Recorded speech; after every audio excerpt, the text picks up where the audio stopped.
एक ऐसी संस्था जिसे दुनिया में युद्ध और परमाणु हमलों को रोकने के लिए बनाया गया था, आज वर्तमान के परिदृश्य में वही टूटने के कगार पर आ चुकी है। जी हाँ, मैं बात कर रहा हूँ नाटो संस्था की।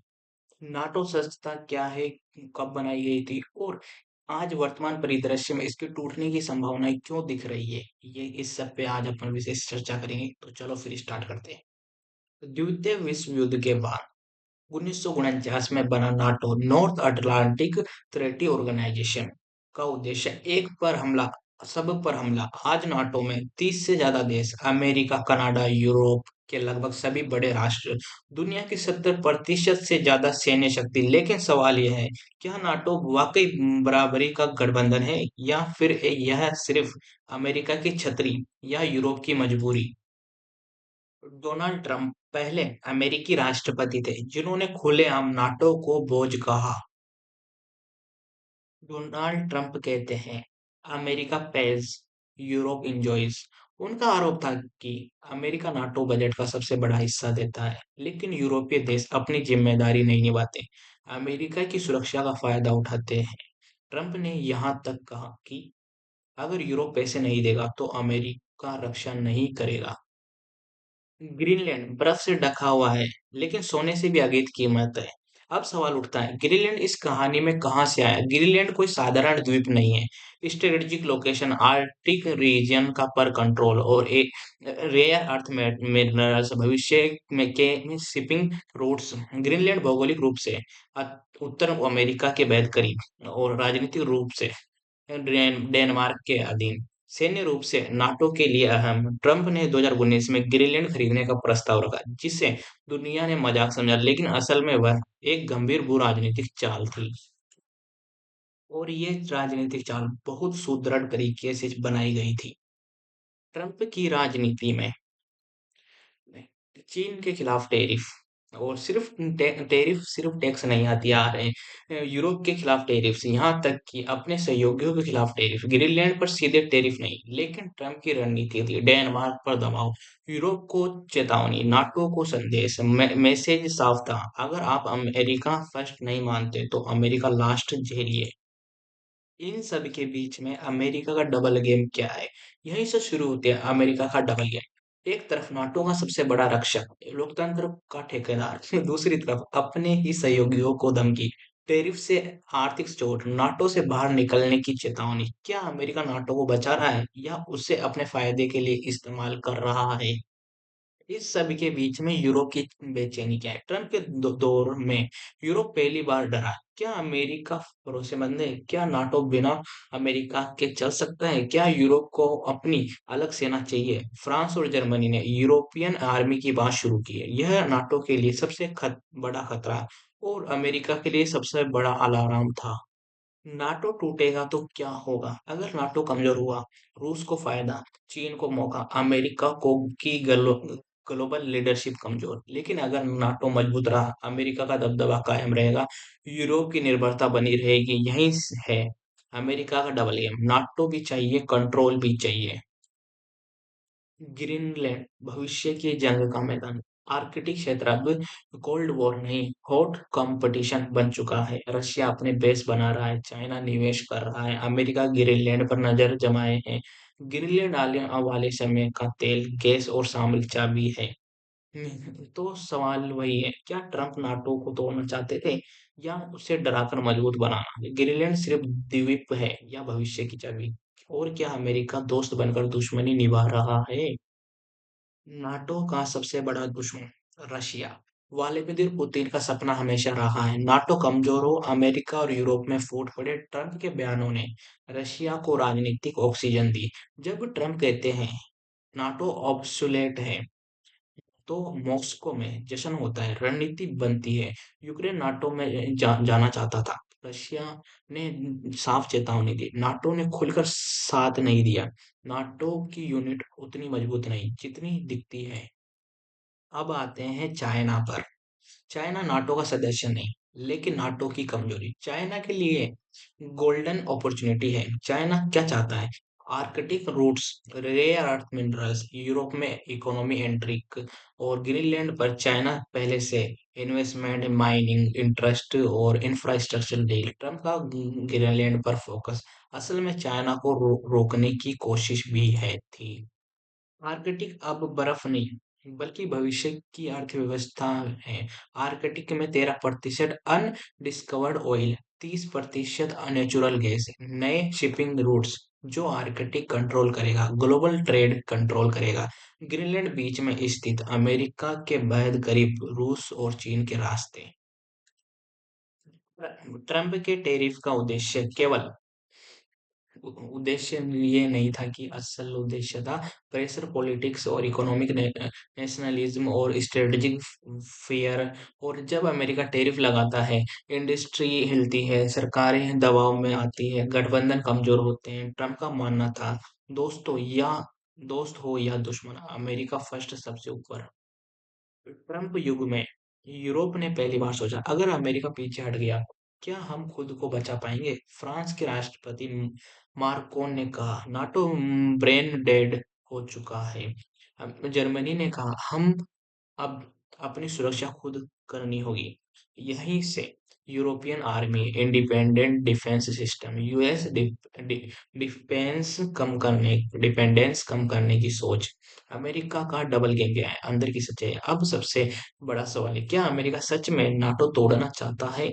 जवाब नहीं। अमेरिका चाहता है नाटो बना रहे, लेकिन कंट्रोल अमेरिका के हाथ में रहे। खर्च यूरोप उठाए।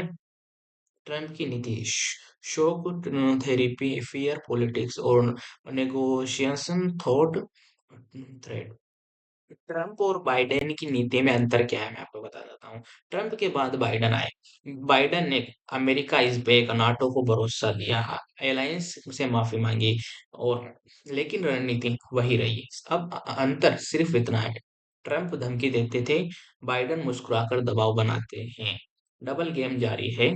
अगर नाटो टूटा तो दुनिया कैसी होगी? अगर नाटो कमजोर हुआ, रशिया ईस्टर्न यूरोप में घुसेगा, चाइना ताइवान पर तेजी से बढ़ेगा, मिडल ईस्ट और अनस्टेबल होगा। अगर नाटो मजबूत रहा, अमेरिका ग्लोबल बेस बना रहेगा, यूरोप जूनियर पार्टनर रहेगा, यानी नाटो का भविष्य अमेरिका की मर्जी से तय होगा। तो यह सिर्फ अमेरिका की कहानी है, यह पूरे पश्चिमी वर्चस्व की कहानी है। ट्रम्प क्या सिस्टम तोड़ने वाले या नया सिस्टम बनाने वाला? ट्रंप दुनिया के को अक्सर गुस्सैल, गैर राजनयिक और गैर जिम्मेदार नेता मानती है। लेकिन असल सवाल यह है, क्या ट्रंप वाकई अनपढ़ थे या जरूरत से ज्यादा समझदार? ट्रंप की का तरीका, नियम तोड़ो, संस्थाओं को हिलाओ, डर पैदा करो, फिर सौदे करो, यही तरीका उन्हें होने व्यापार में, राजनीति में और नाटो के साथ अपनाया। नाटो की को धमकी डेजर्ट्री करने के लिए नहीं, रिफॉर्म करने के लिए। ट्रंप जानते थे नाटो को तोड़ना अमेरिका के हित में नहीं, लेकिन नाटो को मौजूदा ढांचा अमेरिका के लिए घाटे का सौदा है। लेकिन इसलिए रणनीति बनी, नाटो को तोड़ा नहीं, नाटो को डरा दो। डर का नतीजा, यूरोप ने डिफेंस स्पेंडिंग बढ़ाया, जर्मनी फ्रांस दबाव में आए, नाटो बजट में अरबों डॉलर जुड़े, यानी धमकी, पैसा, बयान, हथियार। इंग्लैंड सऊदी की राजनीति क्या है, मैं आपको बताता हूँ। ट्रंप बिजनेसमैन है, उनके लिए दुनिया मार्केट है, कंट्रीज एसेट्स हैं, अलायंस कनेक्टर्स हैं। ग्रीनलैंड खरीदने का बयान पागलपन नहीं, स्ट्रेटजिक प्रोविजन था। ट्रंप का मकसद डेनमार्क को झटका और यूरोप को चेतावनी, चाइना को संदेश। मैसेज साफ था, आर्कटिक खाली नहीं है, अमेरिका यहाँ मौजूद है। Tariff is equal to economic missiles, क्या मैं आपको बता देता हूँ। ट्रंप की नजर में गोलियां नहीं, टेरिफ चलाओ। टर्फ टेरिफ्स का असर, इन्फ्लेशन, बेरोजगारी, राजनीतिक दबाव। और ट्रंप जानते थे यूरोप चुनाव से डरता है, उद्योगपति सरकार पर दबाव बनाते हैं। Tariff is equal to economy is equal to voters is equal to government, यही था ट्रम्प का hidden formula. Deep state versus Trump. अब कहानी में आता है अमेरिका का डीप स्टेट है Pentagon, CIA, state department, defence contractors, ये सब चाहते हैं नाटो मजबूत रहे, वार इंडस्ट्री चलती रहे, ग्लोबल बेसिस बने रहे। ट्रम्प का टकराव नाटो को सवालों के घेरे में लाया। डिफेंस खर्च को सौदेबाजी बयान, यहीं से अंदरूनी विरोध, मीडिया ट्रायल, इम्पैक्टमेंट और मीडिया नैरेटिव ट्रंप को खलनायक क्यों दिखाया गया। मेनस्ट्रीम मीडिया ने कहा ट्रंप रूस के एजेंट हैं, नाटो तोड़ देंगे, लेकिन लोकतंत्र खतरे में है। लेकिन असल में ट्रंप इस्टेब्लिशमेंट को चुनौती दे रहे थे, सिस्टम की लूट उजागर कर रहे थे। यही वजह थी कि ट्रंप हर दिन विवाद बने रहे, हर बयान हेडलाइन बना रहा। ट्रंप की रणनीति से यूरोप को सबसे बड़ा झटका लगा। अगर संकट आया तो क्या अमेरिका साथ देगा? यहीं से यूरोप ने अमेरिका पर भरोसा कम किया, अपनी मिलिट्री सोच बदली, चाइना से ट्रेड बढ़ाया, यानी ट्रंप की धमकी उल्टा असर में भी लाई। ट्रंप का सबसे बड़ा दावा था नाटो को डराओ लेकिन टूटने मत दो। लेकिन यह एक हाई रिस्क गेम था। अगर यूरोप अलग हो जाता, नाटो कमजोर पड़ जाता, तो अमेरिका की ग्लोबल पकड़ ढीली पड़ जाती, रसिया और चाइना को मौका मिलता है। यानी ट्रंप का खेल मास्टर स्ट्रोक भी हो सकता था और डिजास्टर भी। ट्रंप के बाद बाइडन आए। बाइडन बोले नाटो स्केर्ड है, लेकिन हकीकत डिफेंस कॉन्ट्रैक्ट्स वही, मिलिट्री बेसेस वही, वो प्रेशर वही। फर्क सिर्फ ट्रंप चिल्लाते थे, बाइडन मुस्कुराते थे। डबल गेम अभी भी जारी है। नाटो डिफेंस नहीं, सिर्फ नहीं, अब ऑप्शन ऑफेंसिव बन चुका है। शुरुआत में नाटो का उद्देश्य था सिर्फ रक्षा, डिफेंस।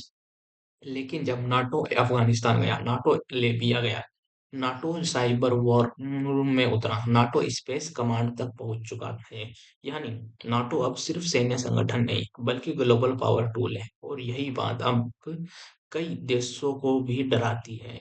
नाटो का 2030 का एजेंडा क्या है? असली दस्तावेज, असली सच्चाई। नाटो ने खुद कहा नाटो 2030 स्ट्रॉन्ग अलायंस। इस एजेंडे में साफ लिखा है रशिया डायरेक्ट थ्रेट और चाइना सिस्टमेटिक चैलेंज और cyber plus AI new battlefield, Arctic strategic priority. यानी ग्रीनलैंड और आर्कटिक अब कोई साइड टॉपिक नहीं है, बल्कि कोर स्ट्रेटजी है। अमेरिका चाहता है कि नाटो सिर्फ यूरोप तक सीमित न रहे, इंडो पैसिफिक में भी नाटो का रोल हो, चाइना को घेरने के लिए नाटो का इस्तेमाल हो। इसलिए जापान, साउथ कोरिया, ऑस्ट्रेलिया, इन देशों को नाटो मीटिंग में जाने लगा। यह साफ संकेत है NATO plus anti China tool. Europe की दुविधा क्या है? यूरोप बनाम संप्रभुता क्या है? यूरोप आज दो हिस्सों में बटा है, जैसे ईस्टर्न यूरोप रशिया से डर, अमेरिका पर निर्भर और नाटो को जरूरी मानता है। और वेस्टर्न यूरोप स्ट्रेटेजिक ऑटोनॉमी चाहता है, अमेरिका से दूरी, चाइना से व्यापार। फ्रांस का सपना है Europe should not be a vessel vigil. लेकिन हकीकत बिना अमेरिका नाटो कमजोर। अमेरिका के साथ यूरोप का दावा हुआ। नाटो से बाहर निकलने की बात, बल्फ या रियलिटी। ट्रंप ने कहा अमेरिका कैन लीव नाटो। तकनीकी रूप से हाँ, अमेरिका निकल सकता है, लेकिन राजनीतिक रूप से यह भूकंप होगा। अगर ऐसा हुआ, नाटो 60% कमजोर, यूरोप असहाय, ग्लोबल पावर शिफ्ट। इसलिए कई एक्सपर्ट्स मानते हैं यह धमकी थी या योजना। 2030 तक आर्कटिक सी रूट्स खुले होंगे। रशिया और चाइना प्रेफरेंस बढ़ेगी, मिलिट्री स्टेलाइज आर्कटिक और कंट्रोल होंगे। ग्रीनलैंड मिसाइल डिफेंस और रडार सिस्टम, स्पेस ट्रैकिंग। इसलिए अमेरिका पीछे नहीं हटेगा, नाटो ग्रीनलैंड को छोड़ेगा नहीं। अगर ट्रंप वापस आए तो यह सवाल आगे भी डराता है। अगर ट्रंप 2024 से 2028 में वापस आए, नाटो पर फिर दबाव, यूरोप पर फिर टेरिफ, डिफेंस स्पेंडिंग फिर मुद्दा। लेकिन इस बार यूरोप ज्यादा तैयार, नाटो ज्यादा काउंट्स, अमेरिका ज्यादा डिवाइड। नाटो टूटेगा नहीं, बदलेगा ना। ग्रीनलैंड रियलिटी है, नाटो खत्म नहीं होगा, नाटो अचानक नहीं टूटेगा, लेकिन नाटो का डीएनए बदल चुका है। नाटो अब ग्लोबल अलायंस है। नाटो अमेरिका सेंट्रिक रहेगा, यानी नाटो रहेगा, लेकिन पहले जैसा नहीं। तो नाटो का सवाल सिर्फ सुरक्षा का नहीं, यह सवाल है सत्ता का, नियंत्रण का और भविष्य की दिशा का। तो आपको ये न्यूज़ कैसी लगी? न्यूज़ इतनी एक जानकारी से आपको कैसी लगी, कमेंट में ज़रूर बताना, अपने दोस्तों को ज़रूर शेयर करना।